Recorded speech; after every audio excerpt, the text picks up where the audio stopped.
తులారాశి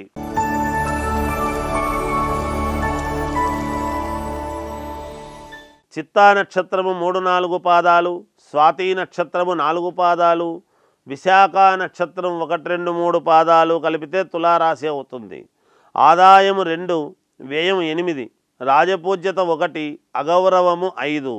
తులారాశి వాళ్లకు చాలా బాగుండబోతున్నది ఈ సంవత్సరము అని నేను తెలియజేస్తున్నాను. అభీష్టకార్య సిద్ధి, మీరు ఏదైతే అనుకుంటారో అది మీ అభీష్టము నెరవేరబోతున్నది. ఆరోగ్యము బాగుంటుంది గాక.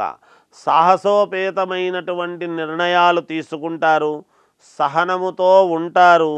శత్రు విజయం, శత్రువుల మీద విజయం సాధిస్తారు. గోవుల వలన భూముల వలన మంచి లాభాలు పొందుతారు.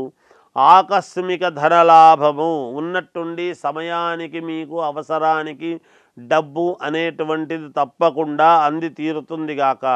కోర్టుపరమైనటువంటివి ఏమైనా సమస్యలు ఉంటే ఈ సంవత్సరం మీకు జయము కలుగుతుంది. కొత్త ప్రాజెక్టు ఏదో మొదలుపెట్టేటువంటి ప్రక్రియ మీరు చేసి తీరుతారు. శారీరక కష్టం ఉంటుంది, యోగము ఉన్నది.